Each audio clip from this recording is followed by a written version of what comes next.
India TV YouTube channel को subscribe करें और बेल आइकन दबाएं। आपकी आवाज। नमस्कार, आप देख रहे हैं इंडिया टीवी। आपके साथ मैं हूं मीनाक्षी जोशी। अंतर्राष्ट्रीय योग दिवस की एक बार फिर से आप सभी दर्शकों को बहुत सारी शुभकामना। कैसे योग हमारी सेहत के लिए वरदान है, आज सुबह से लगातार हम आपको ये सिखा रहे हैं और समझा रहे हैं और अपने योग कार्यक्रम के जरिए तो एक एक आसन और उसके लाभ को भी हम आप तक पहुंचाने का पूरा प्रयास कर रहे हैं। लेकिन अंतर्राष्ट्रीय योग दिवस पर देश की जिम्मेदार पदों पर आसीन शख्सियतों से हमें यह समझना बहुत जरूरी है कि योग कैसे उनके जीवन का अंग है, कैसे उन्हें वो स्वास्थ्य लाभ दे रहा है और उनके राज्य तक कैसे योग का प्रचार प्रसार हो रहा है और राज्य से निकलकर कैसे ये पूरे देश और दुनिया तक पहुंच रहा है। और आज इसी कड़ी में हम चर्चा करने वाले हैं गुजरात के मुख्यमंत्री विजय रूपाणी जी से। रूपाणी जी, आपका बहुत बहुत स्वागत है इंडिया टीवी पर। नमस्कार। विजय रूपाणी जी, आप एक प्रदेश के मुख्यमंत्री हैं, आपके कंधों पर बहुत जिम्मेदारियां हैं, बहुत व्यस्तताएं आपकी रहती होगी। हमने तो यहां तक सुना है सुबह 6 बजे से आपकी दिनचर्या शुरू हो जाती है और 17-18 घंटे तक आप दिन के काम करते हैं। कैसे अपने आप को स्वस्थ रखते हैं?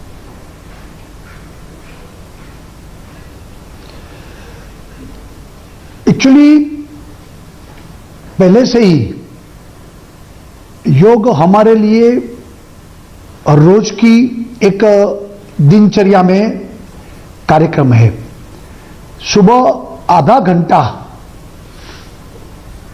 इसके लिए प्रतिदिन, यानी कि जब तक मैं गांधीनगर रहता हूं, हर रोज आधा घंटा योग करते हैं, सूर्य नमस्कार करते हैं, प्राणायाम भी करते हैं। तो इसके कारण एक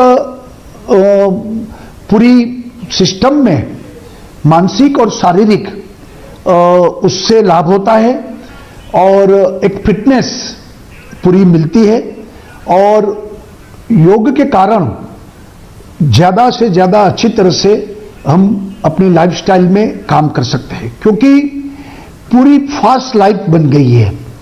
तो उसमें अपने लिए ये योग करना बहुत जरूरी है और आदरणीय प्रधानमंत्री जी ने योग को पूरे विश्व में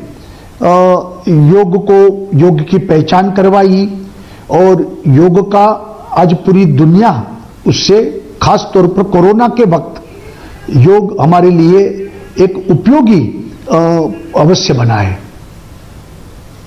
विजय रूपाणी जी, आपने प्रधानमंत्री नरेंद्र मोदी का जिक्र किया।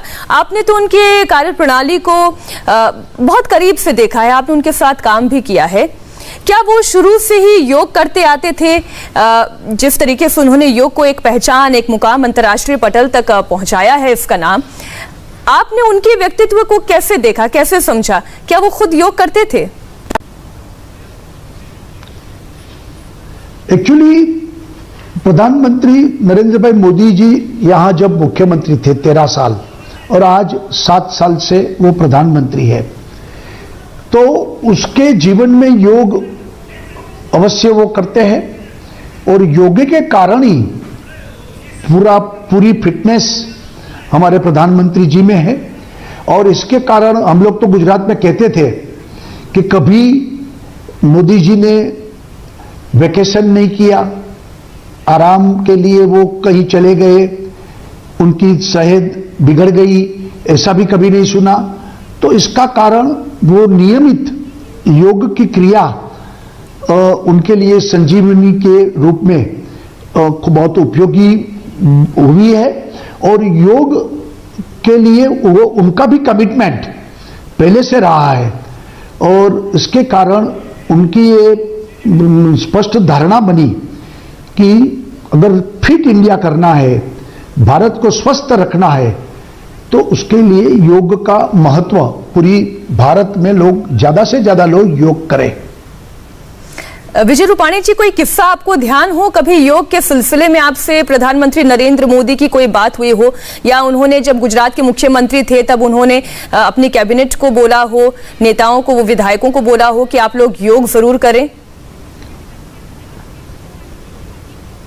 नहीं, उन्होंने बार बार बताया है कि भाई नियमित आधा घंटा अपने लिए निकालो, आप लोगों को योग, आसन, सूर्य नमस्कार, प्राणायाम ये सब करना चाहिए, ये बार बार उन्होंने बताया है। जी, और गृह मंत्री अमित शाह की अगर हम बात करें, क्योंकि हम तो सुनते हैं कि अमित शाह खाने पीने के भी बहुत शौकीन हैं, अपनी सेहत का ख्याल हालांकि उन्होंने हाल के दिनों में और सजगता से रखना शुरू किया है। आप अगर उनसे जुड़ा हुआ कोई किस्सा या वो अपने स्वास्थ्य का कैसे ख्याल रखते रहे जब तक आप लोग सब मिलकर गुजरात में काम करते थे? अमित शाह जी ने भी जब वो राष्ट्रीय अध्यक्ष और महामंत्री थे दिल्ली में, उन्होंने काफी उसका वजन भी घटा कर रखा। उन्होंने भी सुबह नियमित ये शारीरिक कसरतें और योगा उन्होंने भी काफी दिनों तक किया है, अभी भी करते हैं। विजय रूपाणी जी, आप एक ऐसे राज्य का प्रतिनिधित्व करते हैं जो बड़े बड़े योगियों को के नाम से जाना जाता है। अगर हम बात करें मोरारजी देसाई जी की ही, तो वो तो खुद अपने आप में एक योग पुरुष रहे, एक योग आइकन रहे।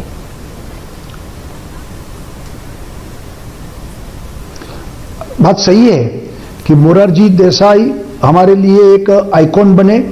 उन्होंने उनकी जीवन में जो नियमितता, योगा, खाने पीने में भी उनकी बहुत टाइट सिस्टम रहती थी, तो इसके कारण वो ज्यादा अच्छी तरह से वो अपना जीवन पसार कर सके। दर्शकों को भी इस बारे में जानकारी जरूर होगी कि मोरारजी देसाई ही देश के ऐसे पहले प्रधानमंत्री रहे जिन्होंने स्कूल की शिक्षा में योग को शामिल करने की वकालत की, और आज हम देख रहे हैं कि योग घर घर तक पहुंच रहा है और योग आसनों के जरिए उसके फायदे को खासतौर पर कोरोना काल में अपनाने की कोशिश लोगों ने की है।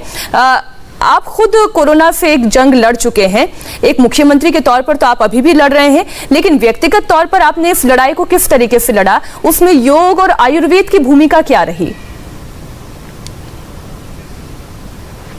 एक्चुअली मैं मानता हूं कि योग को महत्व को देखते हुए हमने पिछले साल कोरोना महामारी की पहली लहर में एक स्लोगन दिया था कि डू योगा बीट कोरोना।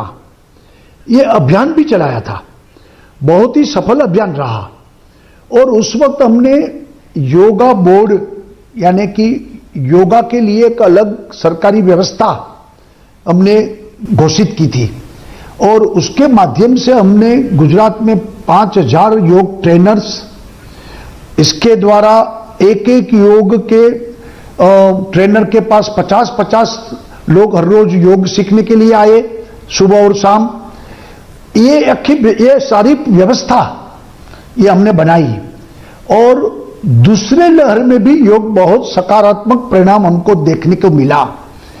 मेरा मानना है कि कोरोना महामारी के खिलाफ हमारी इस लड़ाई में योग क्रिया एक महत्वपूर्ण अस्त्र के रूप में उभर कर सामने आई है, और इसके कारण रोग प्रतिकारक शक्ति की क्षमता भी बढ़ी है।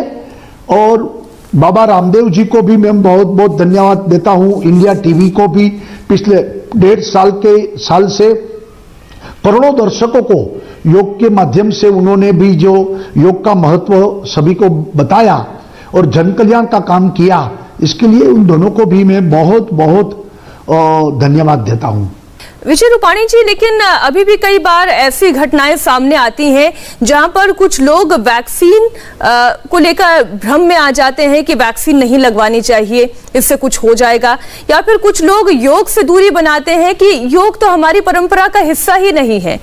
तो ऐसे में उन लोगों को आप कैसे समझाएंगे कि योग और वैक्सीन ये दोनों ही बहुत जरूरी है इस महामारी से लड़ने के लिए? देखिए, ऐसी बात करने वाले बहुत कम लोग हैं, और अफवाहें और ये जो सारी बातें जो गलत भ्रम पैदा कर रही है, ये प्रयत्न उनका पहले से ही है, उसको हमें इग्नोर करना चाहिए। और लोग समझदार हैं, योग का भी महत्व लोग समझ गए। अब पहले से ज्यादा लोग अब योग करने लगे हैं, और वैसे वैक्सीन में भी बड़ा उत्साह है। रूपानी साहब, आप जाते जाते कोई ऐसा संदेश देना चाहेंगे पूरे देश की जनता के लिए कि वो प्रेरित हो सके योग के तरफ, आध्यात्म के तरफ उनका भी रुझान बढ़े? मैं आपके माध्यम से यही अपील करूंगा कि आप योग भी करिए, वैक्सीन अवश्य लीजिए, और अब तो बस एक ही बात कि पूरा देश, पूरी दुनिया योग में ही बने, और हम इसी संकल्प के साथ योग को बढ़ावा दें। और देश के सभी लोगों से अपील करता हूं कि अफवाहों में ना आए, आगे बढ़कर वैक्सीन जरूर लें, और साथ ही योग को भी अपने जीवन का हिस्सा इस तरह से बनाइए कि आपकी आने वाली पीढ़ी को योग क्रिया की याद दिलाने की भी जरूरत ना पड़े। हर घर में हर व्यक्ति अवश्य योग करे और अपने बच्चों को भी योग क्रिया को लेकर प्रेरित करें, और देश के लोग तक यही सही संचार, सही व्यवहार, सही आचार पहुंचेगा, तब हम हेल्दी न्यू इंडिया का निर्माण कर सकेंगे। बहुत बहुत धन्यवाद विजय रूपाणी जी, इंडिया टीवी को समय देने के लिए। Thank you.